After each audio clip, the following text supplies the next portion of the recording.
So matter has a property.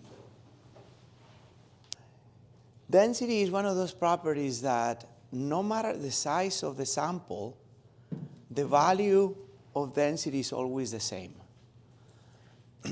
I think that's very different than, for instance, talking about mass or volume. If I have 10 chairs, they're going to weigh a certain mass. If I have 20 chairs, they're going to weigh more, right? So the mass changes. The density of each one of these chairs is the same, no matter how many chairs I have or how few I have. Now, to give you an example of something that we use often as a density comparison, let's just think of feathers, any bird. And then let's think about a very heavy metal known as lead. And this is not a trick question because I think, you have thought about this maybe in one way or another before. But if I were to ask you what weighs more, 1 pound of feathers or 1 pound of lead, what would you say? What weighs more? What's heavier? 1 pound of feathers or 1 pound of lead? Okay, so I have one vote for lead. Well, they're both 1 pound. They're both 1 pound, so what does that mean? They weigh the same. So you're right about lead being heavier, but it's not really heaviness that we're talking about. It's really density. So absolutely right, lead is denser, is more dense than feathers. But 1 pound of feathers weighs exactly the same thing as 1 pound of lead. If you try to visualize 1 pound of feathers, it may be, a mound right here, about this big. If you try to visualize 1 pound of lead, it may be a piece about this big because it's super heavy. But heavy on quotes. What we're really saying when we talk about lead being heavier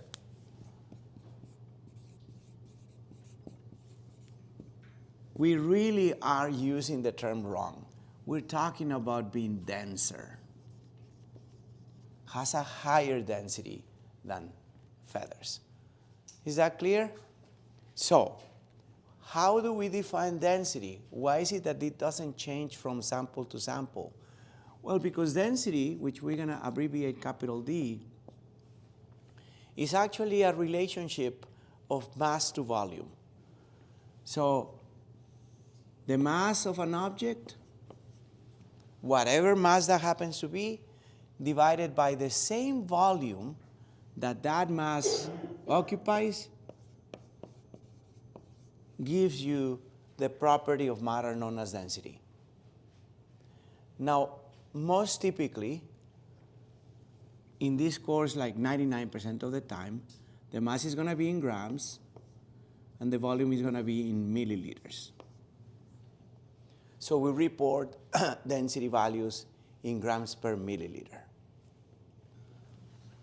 From here, we can abbreviate that as a formula, and we're just going to simply say D equals M for mass over V for volume.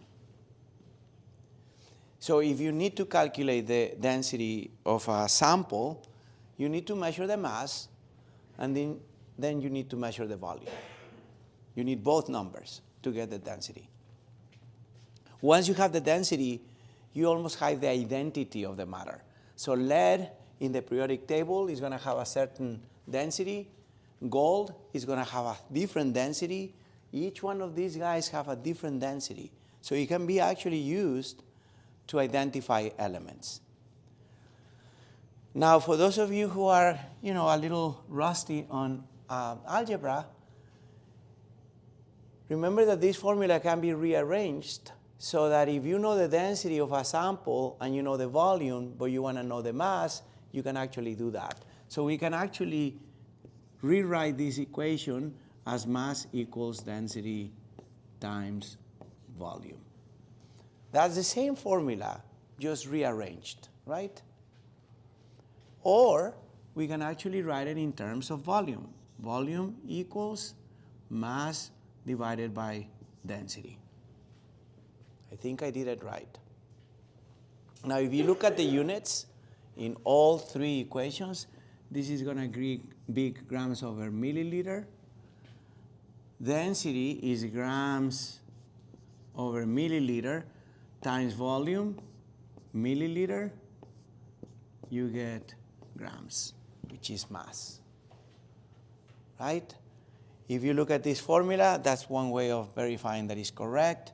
And we put the units, we have grams divided by grams per milliliter. This is one of those tricky fractions. You have a top with a bottom, so this is like G divided by 1 divided by G divided by ml. I suck at explaining math, but a fraction, as far as I remember, this G and this G cancel each other out. This ml at the very bottom of the bottom becomes the top. So you end up with units of milliliter. Again, please forgive me for not explaining this better to you, but it's something that maybe is already in your training by using fractions elsewhere. Instead of numbers here, we are using symbols, but it's the same idea. So trust me when I tell you that this formula yields units of milliliters. Okay, so now we can try to address a problem. Thank you. You're welcome.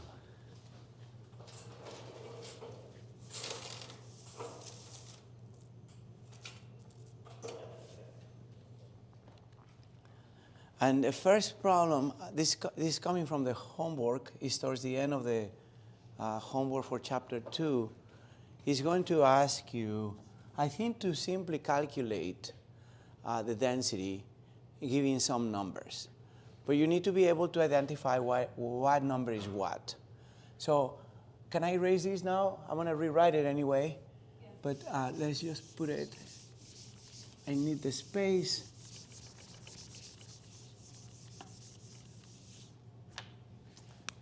So D equals M over V.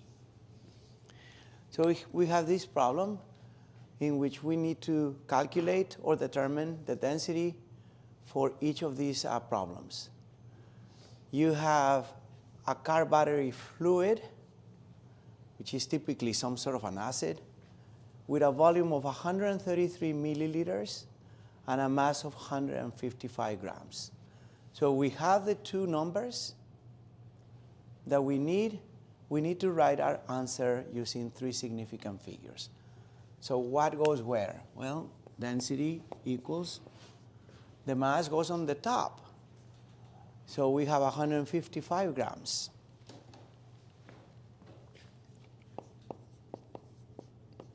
Always have units with your numbers, okay? The volume, which is given as 133 milliliters, goes on the bottom.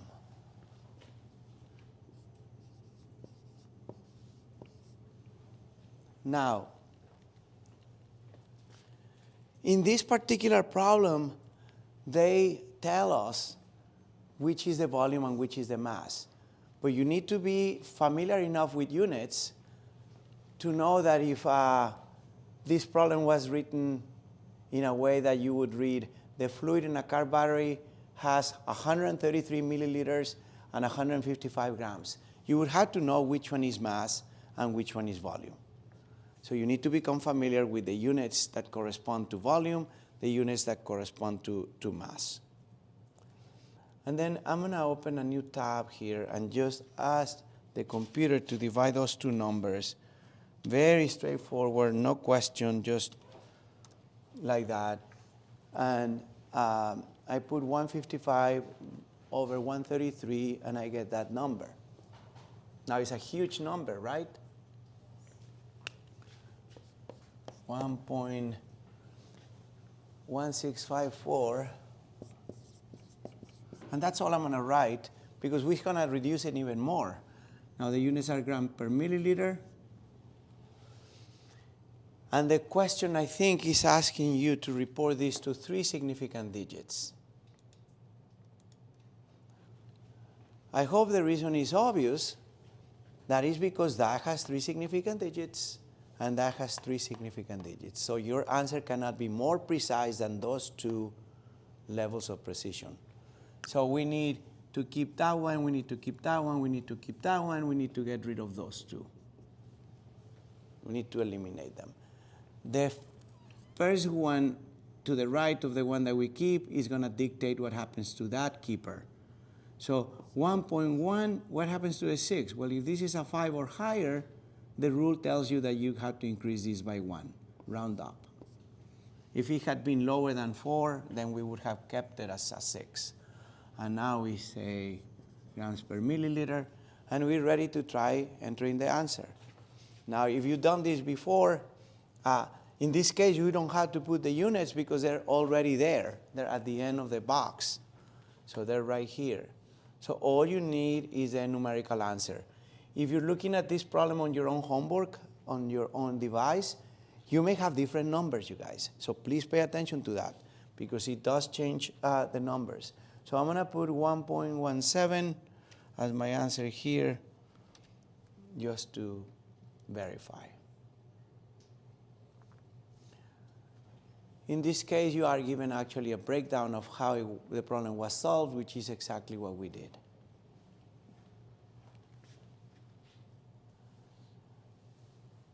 Now, this is a little bit of a multi-step problem. It's the same idea.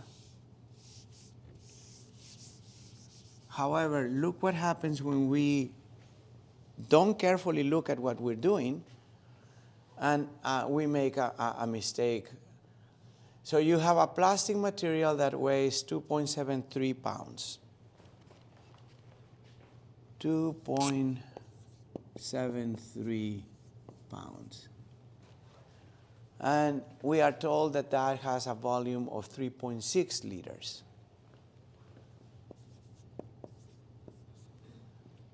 Okay? The problem is that when you look at the box, they want grams per milliliter. So if we just do the math, the units that we're going to get is pounds per liter. So we have a 2-task part or job before we even put the numbers there. So I'm going to have to convert that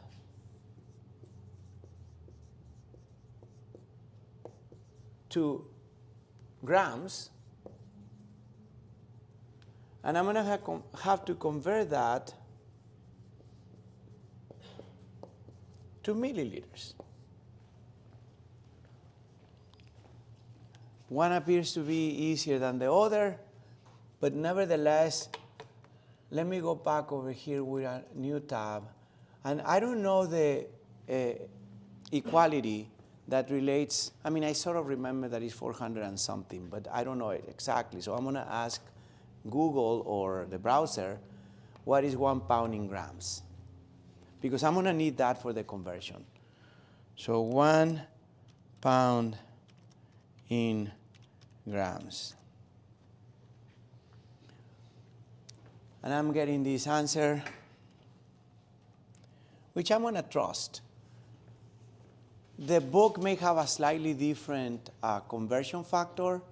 If you want to use the book, by all means do it. I just don't want to spend the time looking for that conversion factor in the book, but they're there.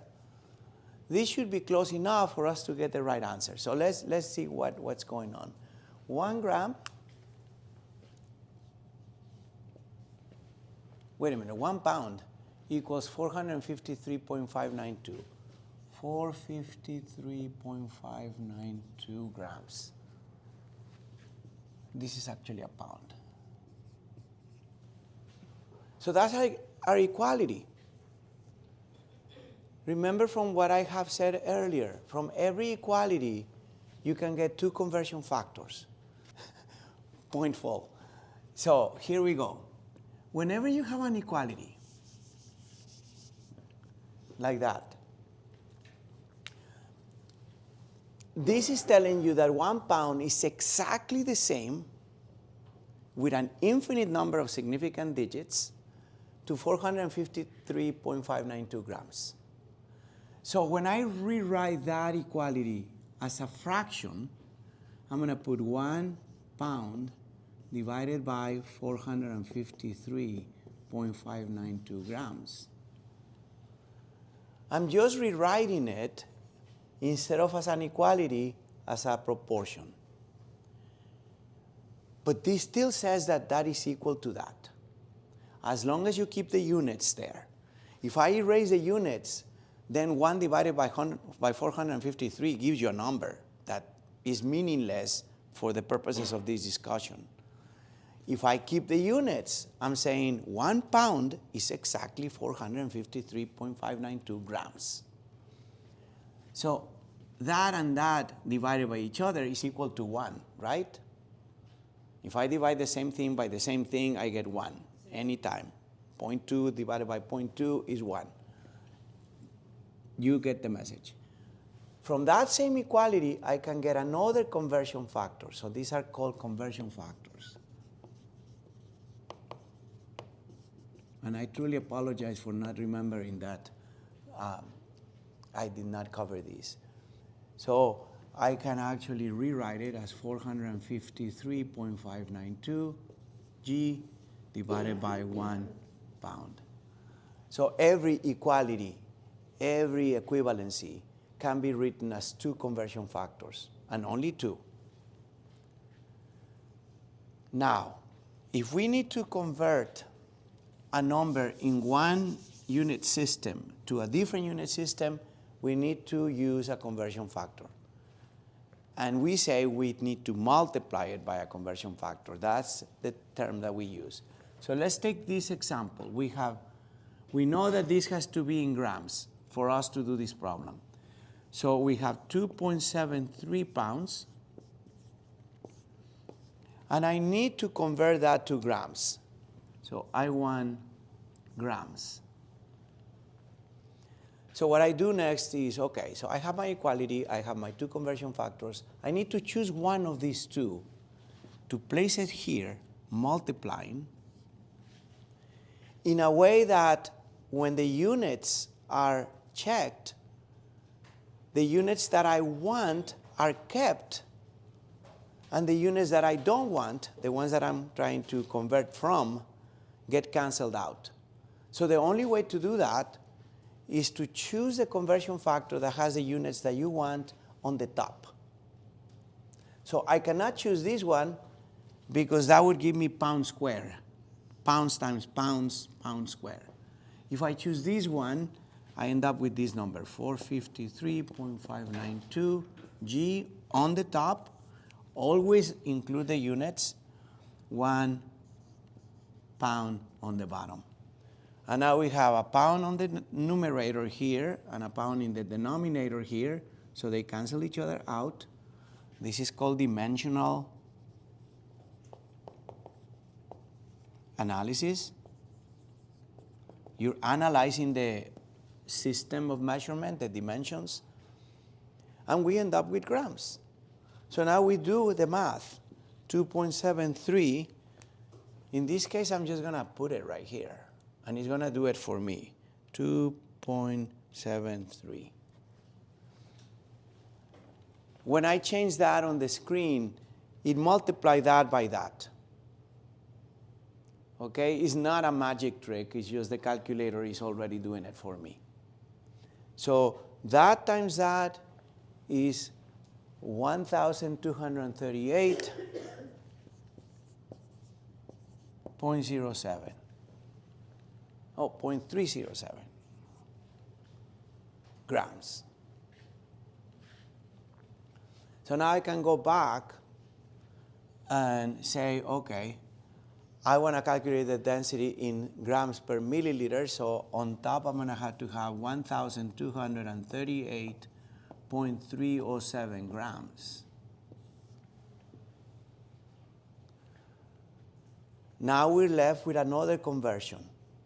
We need to convert liters to milliliters. For that, I don't need to look at the internet because I remember the conversion equality. So we're going to write it here.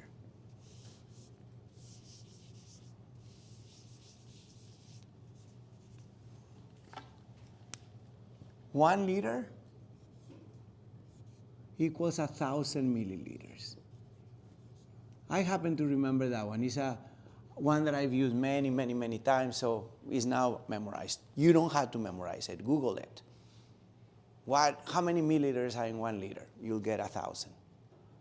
Now from that equality, we're gonna get two conversion factors. 1 liter divided by 1,000 milliliters, or 1,000 milliliters divided by 1 liter.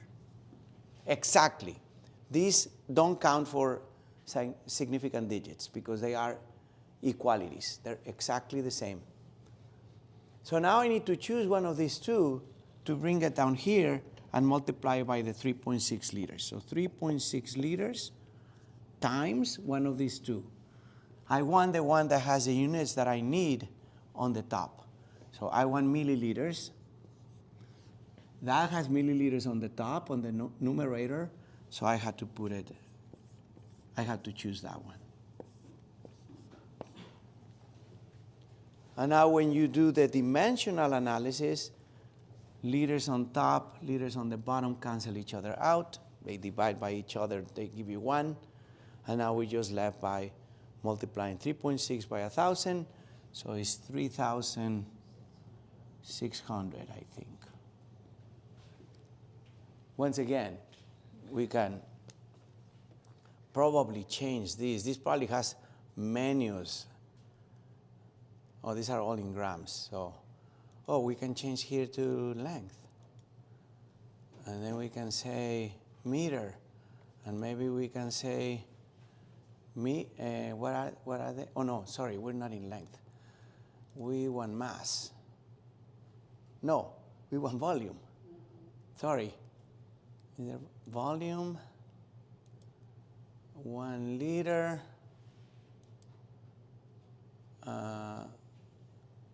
milliliter. So 1 equals 1,000. And now if I want to put, instead of 1 liter, 3.6, so this is my calculator today, 3.6, I get 3,600, which is what we got here. Now that number goes on the bottom.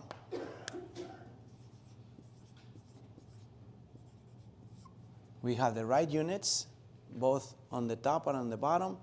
Now we are going to ask the calculator to divide those two numbers for us. So 1,238.307 divided by 3,600. And I get that number, 0.34397.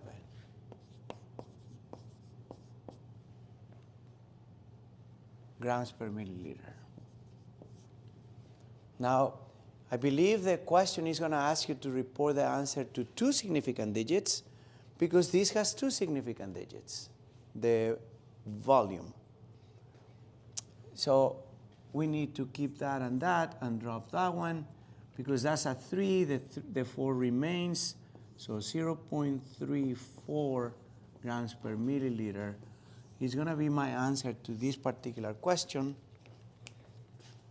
But please notice that we had to do quite a few steps before we got to that answer because of the fact that we were not given grams or milliliters.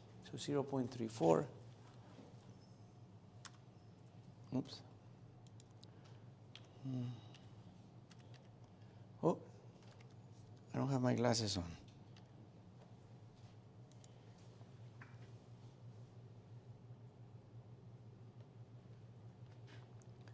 Now, what equality did they use for grams to pounds? They went really simple, 454. We actually did it a little bit more precise with more digits. It really doesn't change the answer that much. Okay, so there's a couple more parts. You can try those on your own.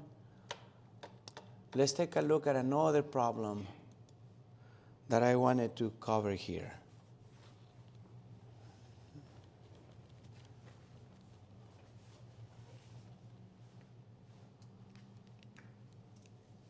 Any questions about that?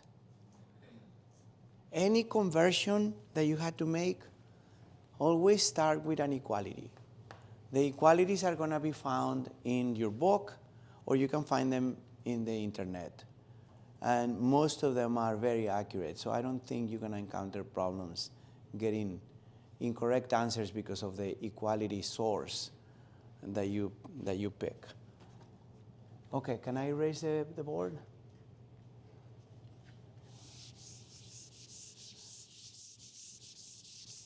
So there's a problem in the homework. I want to just mention it quickly because it's fairly intuitive. But nevertheless, if you don't do it physically in the lab, it may take a little bit of thinking. But I want you to imagine that this simple drawing represents a graduated cylinder. Next time that we go to the lab, I can show you a graduated cylinder. But it's a narrow tube with numbers corresponding to volume. And it's a fairly useful device. Now, let's imagine that this scale that I'm writing on this cartoon is divided in milliliters, in tenths of milliliters. So this is 10 milliliters, that's 20, that's 30, 40. This big line is 50, 60, 70, 80, 90, 100. And let's imagine that I put water in here, nothing else, so that I have exactly 50 milliliters. So here at the bottom there's water, air, volume of 50 milliliters. Are you still with me in this imaginary? Okay. What happens if I drop, well, something like a marker or a piece of jewelry or anything at all? If I drop it in here, so I take the marker, put it in here, let it go sink to the bottom. What's going to happen to the volume? It's going to go up, right? Because this is going to displace a certain volume.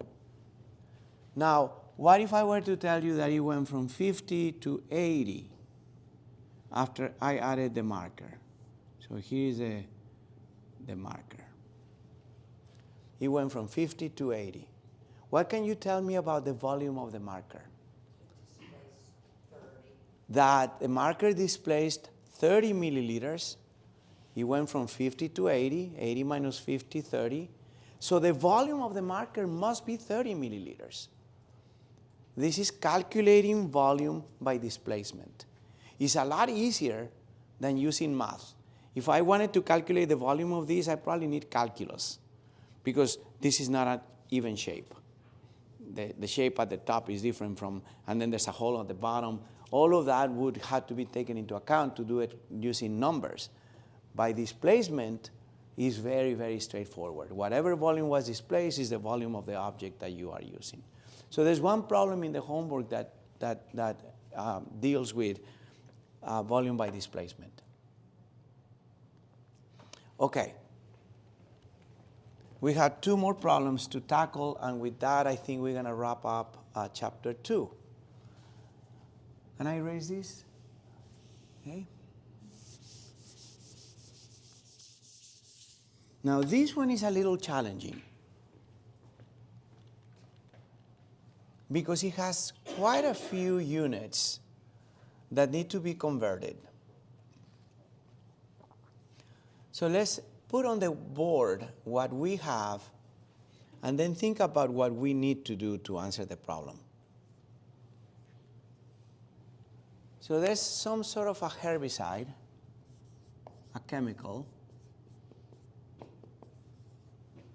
with a, I'm going to call this concentration. Instead of level, I'm going to call it concentration. And that concentration is 3.0 ppb. Now, ppb stands for parts per billion.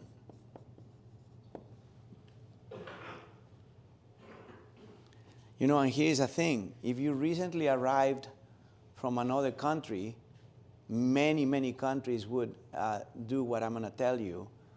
We need to be careful with what is a billion. So I'm going to write a billion here.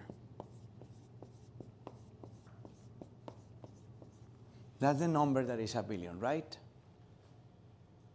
However, in many other countries,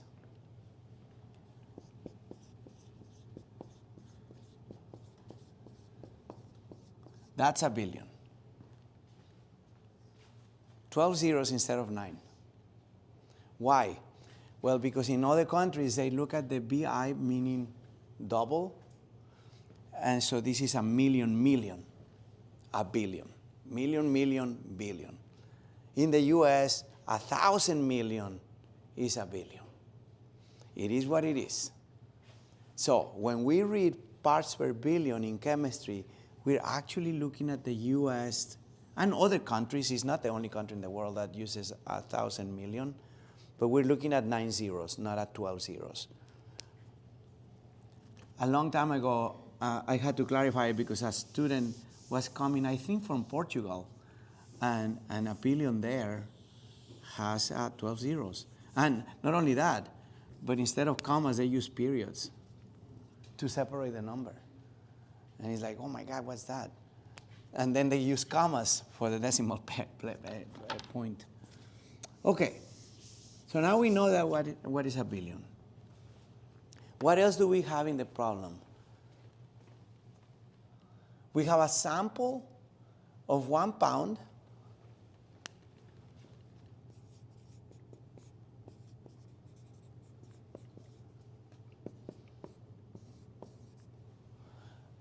and the question we need to answer is, how many micrograms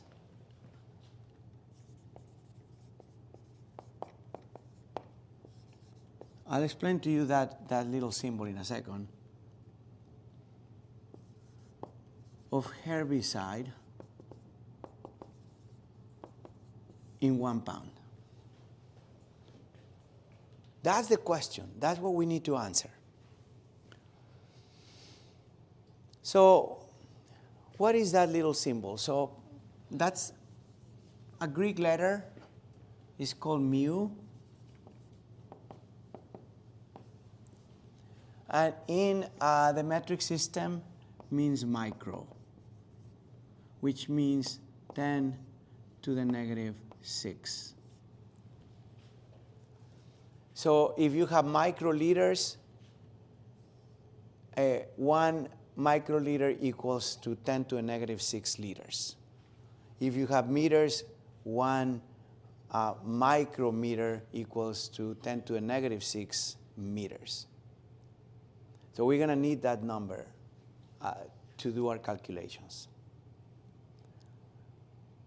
Now, the very first thing that you need to realize is that we are dealing with 2 different systems of measurement. We have pounds and we have grams. So we need to switch to one system. Now, what system are we going to switch to? Well, the answer is in micrograms. So we're just going to switch to micrograms, because that's what we need to answer them. If the problem had the answer in pounds, then we would be using pounds. But that's our cue. So the very first thing we need to do is convert 1 pound of soil to grams or kilograms or micrograms of soil. We need to put it in terms of grams. Let's make it easy by going first to grams, just because we already know the conversion factor. We did it before. So I'm going to list the steps that we're going to follow. Let me just move this out of the way. I'll turn it off and then I'll put it back on, because we do need to work logically here. So to tackle this problem, the very first step is going to be convert 1 pound, 2 grams.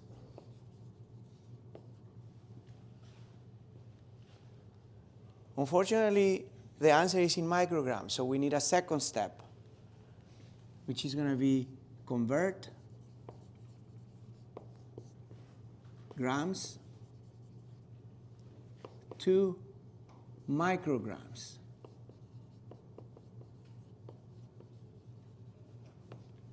That's going to be our second step. And then we're going to have to calculate the equivalent of 3 parts per billion in that amount of soil.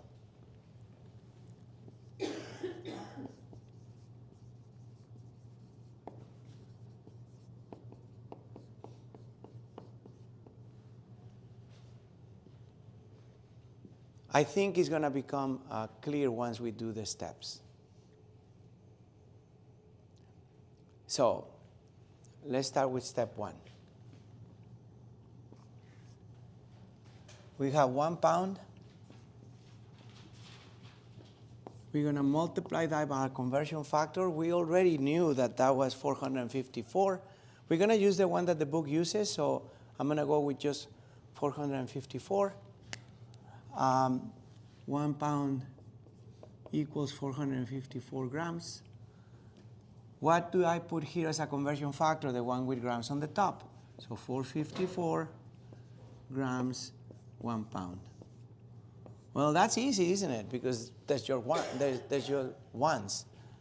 1 times that divided by 1 gives you 454 grams. That's how much soil we have. Now let's convert that to micrograms. 454 grams multiplied by a conversion factor. I have to tell you what is the equivalency.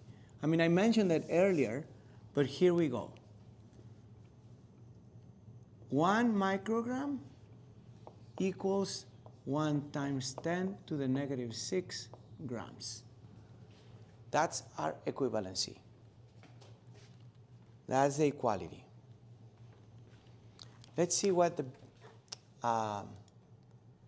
the tool here does. I don't have it anymore. Grams to micrograms. So they do it differently. Oh, I don't have it. In the search engine that I use, it says 1 equals a million. It's the same thing. It's the same thing. It's just that it's placed in the opposite units. So 1 gram equals a million micrograms. So I can write it like that too.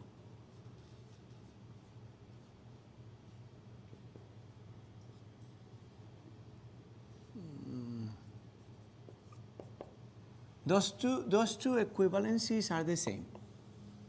One is written in terms of micrograms, the other one is written in terms of grams. But they are exactly the same number. Okay, let's just stick with one. I want to use scientific notation just to make you use scientific notation. No other reason for that. So from that equality, I need to put a conversion factor here that keeps micrograms, or that has micrograms on the top. So what would that be? I hope you agree. I'm just going to go from here to here. 1 microgram divided by 1 times 10 to the negative 6 grams. That's the conversion factor I need. That times that divided by that. Now let me show you what I would do in this calculator. And please follow along with your own calculating device, because you're going to need the parentheses. So I'm going to put 454.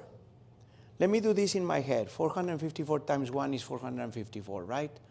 But then I have to divide it by that. So that's what I'm going to put on the calculator. 454 divided by, and here I have to be careful, because if I divide by just 1 and then times 10 to the negative 6, it's going to give me the wrong answer. I need to use parentheses to keep this number together as it should. So I'm going to put a parentheses, then 1. Now, I haven't used this for scientific notation, but I think I need this key, the EXP. Let me bring this down. This key in this particular calculator, I believe, is going to be the 10 raised to the power. So, exp, and then we're going to put negative 6. And I'm going to close the parentheses and carry it out.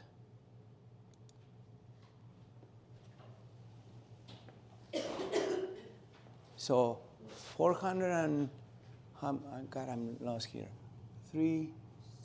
454 million micrograms is 1 pound. Wait, so what did you write? You wrote E. So The E was interpreted in this calculator as times 10 to the whatever power. Okay, so we have the answer to this part.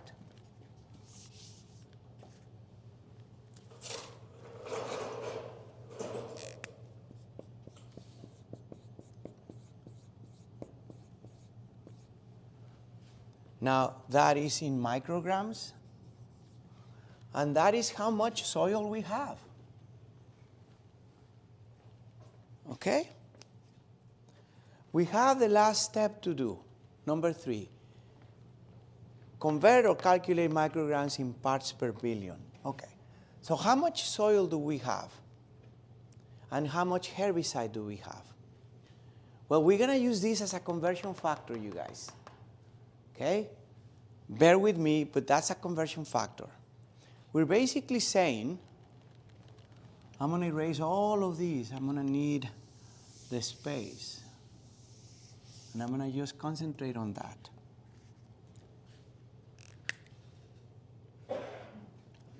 This number right here tells me that I have 3.0 of anything, parts, of herbicide in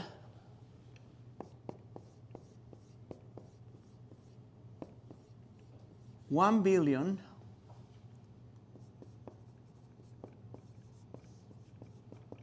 parts of soil. That's my equality. That's what this number is telling me. There are these many parts of herbicide in these many parts of soil. This is parts per 1 billion. But in this case, it's not 1 part, it's 3 parts. So there are 3 units of herbicide in every 1 billion units of soil. And that can be grams, and that can be grams, that can be micrograms, that can be micrograms. We're just going to use it as a conversion factor. is that always parts per billion? Parts per billion is always 1 billion. But some sample may be 5 parts per billion, some sample. Be a million? It's always going to be a billion, yes. A billion, sorry. A billion. Yeah, so it doesn't matter if it says 10 ppb. Right. It was always equal. Your equality is going to be 10 equals 1 billion. Okay. Because this is the amount that you have of chemical in this amount of soil. It's almost like the percentage idea. Parts per a total. So these are parts per the whole. Okay? Now, let's set it up as precisely a conversion. So we have step 3. We're going to take this number, 454 billion parts of soil, micrograms.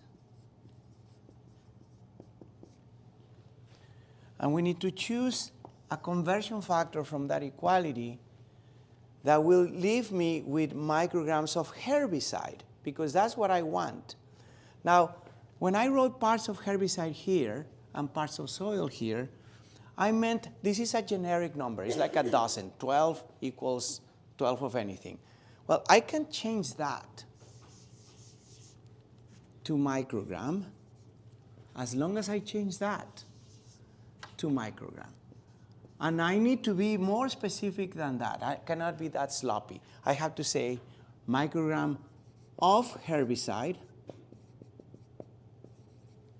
is equal to or is contained in micrograms of soil, because that's the vessel that contains the herbicide.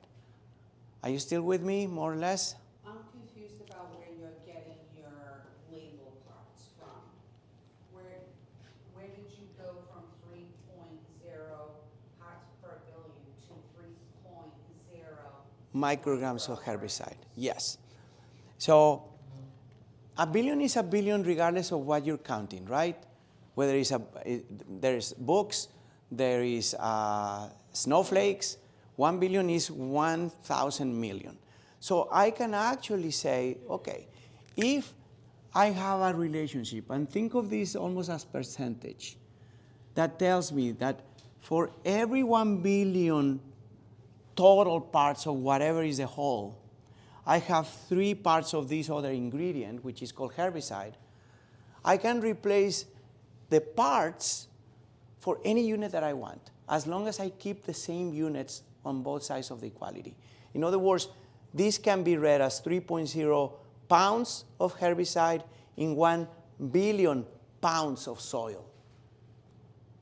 The units are just a convenience here for us to be able to understand the parts per billion. I know I'm not making this very clear. So go back to the idea of parts per billion. Parts per billion means whatever by 1 million. 1 part per billion is 1 of anything per 1 billion of that total. Yeah, but if I go micro, if I do liter and milliliter, so if that says Right, but we're not on. 1 liter, 3 parts liters to 1 billion liters. Yes, it has to be the same unit. Okay, but you just changed the unit. without really doing a conversion so- that we understand. We don't have to do a conversion because it doesn't matter. The numbers are still the same Right, of whatever it is. right. So I can actually put this as 3.0 liters, but I have to specify of what? Of gold Okay. in 1 billion liters of water. So I'm looking for gold in water. It's a huge amount of water, and there's a tiny, tiny amount of gold. Okay. Because 3 out of 1 billion is 3 parts per billion, right? That's not a lot. Even though this is liters and this is liters, because both of them are in the same dimension, I'm still saying the same thing. I have 3 out of 1 billion. Okay. Does that make a little bit of sense? So the units can be anything as long as you maintain the proportion of per billion. And as long as they're both the same. Yes, the units have to be the same on both sides of the equality for this problem to And work. this is only for a billion. Because if it was a million, Yes. it wouldn't make any sense. Right. Okay. That would be parts per million, which does exist. There is a thing called ppm. And then there's a thing called ppt, parts per thousand. The numbers would have to be thousand, the numbers would have to be And the million, units would have but to in be this has to be a billion. And the units would have to be The same on both sides of the equality. Okay?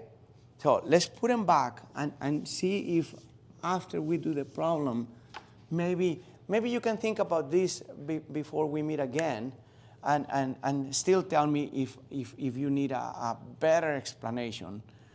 But excuse me, this is going to be micrograms of herbicide. These are the parts per the total. Micrograms of soil. So I have this as my conversion factor. I have this as the number. This is the amount of soil that I really have. I don't have 1 billion parts of soil. I have 454 billion parts of soil. So guess what? At the end of the day, that times that is going to be the answer. But not that straightforward, because we need to put the conversion factor in here. So what do we put? Well, we need to put the units that we want to keep, the answer to the problem, on the top. So we need this on the top, and we're going to say 3.0 micrograms of herbicide are found in 1 billion parts of soil. That's from the very beginning of the problem. In this case, it's micrograms of soil. That way, I cancel that out. And now what I had to do is multiply that, and divide by that. I can do it even faster, because I can say, okay, I'm going to get rid of those 3 zeros, 3 zeros, 3 zeros, 3 zeros. Now I just have 454 times 3 divided by 1,000. If you don't want to do it that way, don't do it that way. If that confuses you, just put the whole numbers. In fact, I'm going to put the entire number. So first, 454 million. This number that we got over here, multiply by 3. I'm not putting the units. That's the number I get.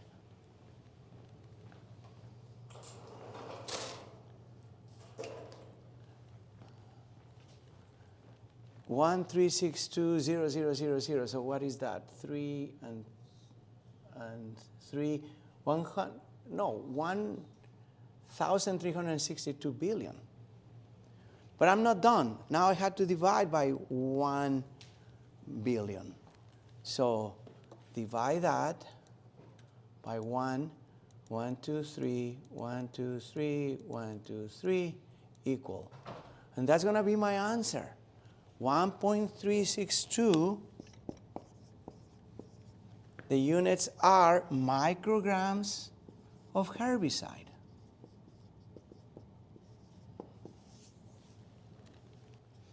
Let's go back and see if there's a choice that resembles that.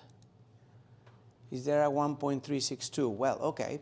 So there's no 1.362, but because we have 2 significant digits, we need to turn that into 2 significant digits, right? That's 2 significant digits. We're going to keep that, get rid of that. So 1.4.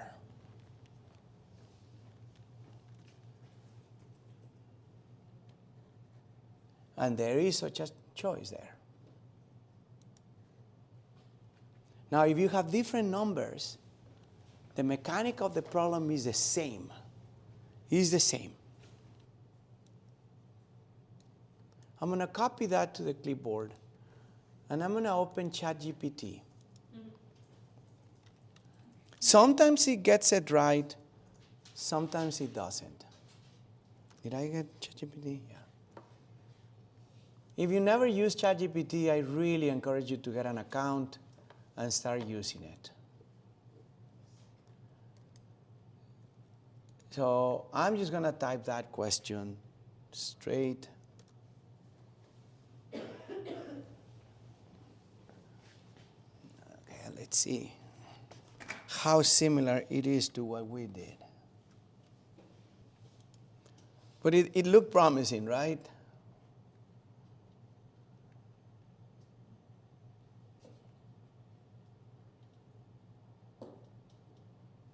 Huh. Okay, so it's coming up with a number that is not exactly right. 1,360.776 micrograms of herbicide. That's not the right answer. So ChatGPT is failing us here. But what looks promising is the suggestion. Let me do something else. The correct answer is 1.4 micrograms. Is that what we said? Yes. And let's see what it says.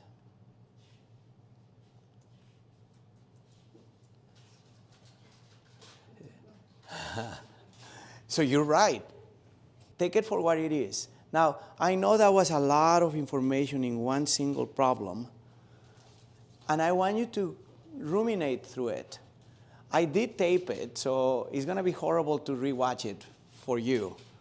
For your classmates, I don't know what they're going to think.